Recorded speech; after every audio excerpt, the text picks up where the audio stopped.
So, that's why I kind of laugh when I think how I was beat up morally so much when I published my paper, not only by conceited skeptics in the world of science journalism, almost all of them former or present NASA employees, but even by some of the top figures in exopolitics. I mean, I didn't get a very convivial reception of my paper by people who should have appreciated significance and who had been given all the data, because the data is right there in the paper.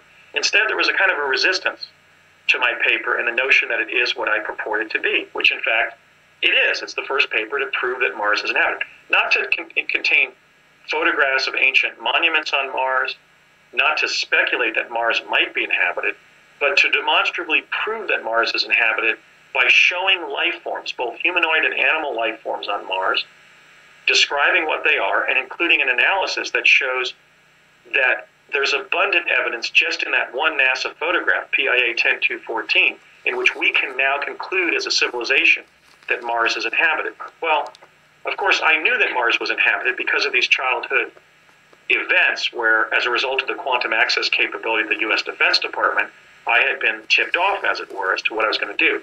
But nonetheless, when I wrote The Discovery of Life on Mars, I was simply trying to frame a proof in natural history. I was writing as if it was a long briefing document for the National Geographic Society.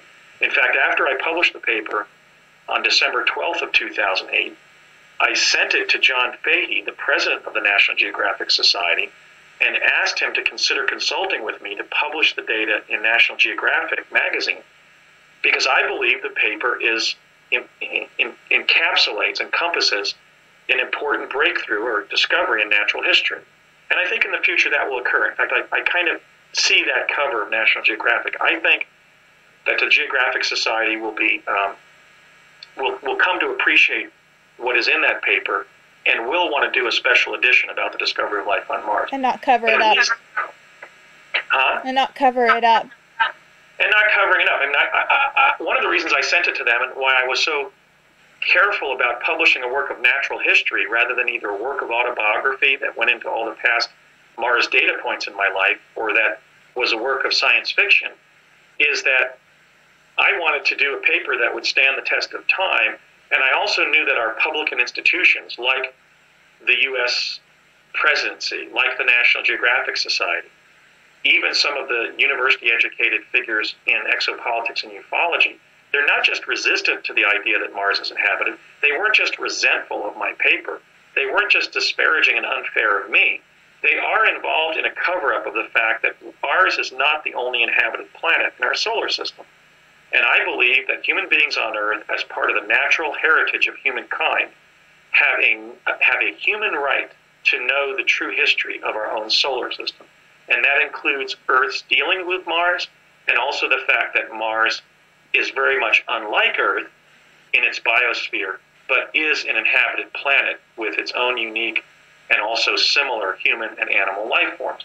And so I wrote the paper as a work of serious natural history, as almost an environmental planning paper, where I went into describing and included photographs of the humanoid beings, the different animal species, the carved statues, and the built structures on Mars to show that Mars is inhabited.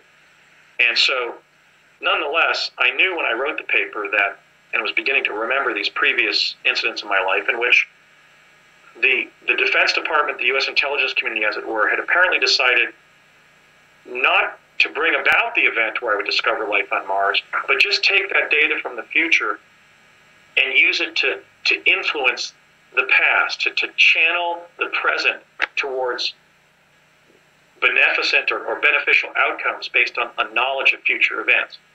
I call that quantum enfoldment. In other words, when I was on Pegasus as a kid, they had decided to not play God and change future events as a result of being able to detect them or visit them. But they had decided to engage in contingency planning, as they described it, for future events. So one of the forms of contingency planning that they've engaged in is to identify persons of interest like myself, a discoverer of life on another planet, persons of interest like Barack Obama, the first African-American president of the United States, somebody who I'm very proud of, and in fact is a contemporary of mine. We were born about a month apart. And I know based on my meeting with Barack back in 1982 that, like he had gotten these briefings by intelligence community officers throughout his life, because by age 20, he already knew he was going to be president. Not that he wanted to be president, like somebody would want to pitch for the New York Yankees. He had been briefed on the fact that he was destined to be president. So in a similar way, I was not just briefed on the fact that I would play a principal role in the discovery of life on Mars, but that I would write the paper. I would write the landmark paper that would herald the fact that Mars is an inhabited planet. But of course, when I wrote the paper, there were these incidents in my childhood in which that destiny was revealed to me. There was also an episode, a very minor one, when I was in New Mexico on the project, where my dad came back to the La Hacienda restaurant where his long-term friend, Mary Constance Chavez, was working. Around that time, she was working as a cashier at the La Hacienda. And Connie was kind of my mother away from home when I was in New Mexico after teleporting there when I was attached to Project Pegasus as a child on behalf of DARPA.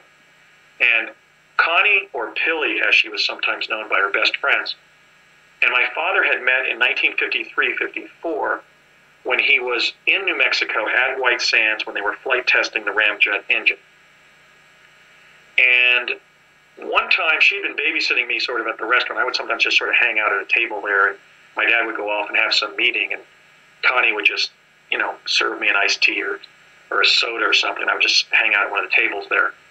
And my dad came back from a meeting, and he was almost ashen-faced with distress. And he had just been briefed about something I was going to do in the future. I suspected maybe my rollout of the information about the fact that presidents are being briefed on their presidencies based on quantum access. It was something clearly politically provocative like that. My dad was quite distressed what he'd just been told. And I didn't find out what it was. He didn't say it directly to me, but I heard Connie say to him, well, does he do this, Ray, before or after he finds all that stuff up on Mars?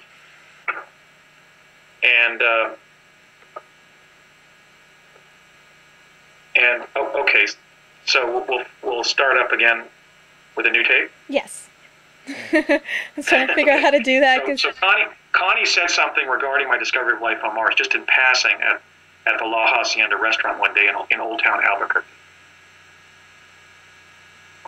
All right, and done. How are you doing? I'm fine. I'm on a roll. Yeah, you are. I'm battling between I really don't want to interrupt you, but then there's other times, I have a question, and I may forget it. So what I've started to do is write down all the questions, and after I'm just going to let you talk and just get it all out and not interrupt, because I know that it's a lot for you to get it all out. So after everything's out, then I'm going to ask questions, and then I'm also going to make it interactive where other people can come in and ask questions, like write me questions for you for interviews to come in the future.